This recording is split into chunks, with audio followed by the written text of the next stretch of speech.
लुटू पट्टनायक नेतृत्व में चईना नेतृत्व में पांचगा भाई मान नेतृत्व में बरकुदा भाई मान नेतृत्व में मुंडल भाई मान नेतृत्व में जामुकोली भाई मान नेतृत्व में प्रधान साही भाई मान नेतृत्व में बीरबंद भाई मान नेतृत्व में विराट आयोजन करूँ।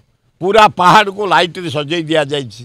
तीनटा रथ हो मीना बजार पड़ी दुकान बजार हो गला। प्रतिदिन आम 2000 लोक से खाइबार व्यवस्था करूँ। नाच गीत संगीत भजन व्यवस्था होती। माउसा मंदिर पांच गाँव से सजई दि जाए। माउसा घर को बढ़िया भाव आलोकित कराई। मंगला मंदिर को सुझे दि जाए। लोक गले भक्ति दर्शन करेंगे मागणा प्रसाद खाइबे चारिआड बुलाबुली करेंगे आसबे सब व्यवस्था होती। लवणगिरी पहाड़ रे रथ यात्रा पे नाई नाई आगुरी आमर आसी जगन्नाथ मंदिर थिला कि आम गोटे घरे जगन्नाथ पूजा करूँ ताई पहाड़ उपरे ये है प्राय 30 वर्ष ऊर्ध। ए वर्ष पूरा मंदिर होती। तीनटा रथ होती।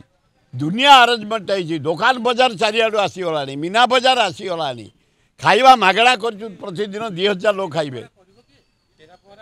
सेरापर आमर राजा होते तिरुपति पाणिग्राही टंका 10 कोटी से खर्च कले से हाँ आम राजा करूँ ना अन्य क्या डाकी करूँ।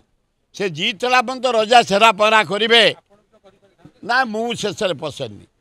मु डेली आइंस खाए मु आइंस खाई सेरा पहरा करने को हाँ मु काली भी खाइबी परदिन भी खाइबी केवल जागर खाए ना ना मो पिला दिन जागर के खाएनी। हाँ रथ 3 रथ भिड़देला मुझे कौटी गोटे किसी आइंस खाईदिए। हाँ से हाबिट है मोर अभ्यास। जागरटा छाड़देले सबुदिन आइंस चले किसी ना कौ बार ना कि ना केवल मूर्तिका माने ना माने हाँ परिवार भितर मूर्तिका माने।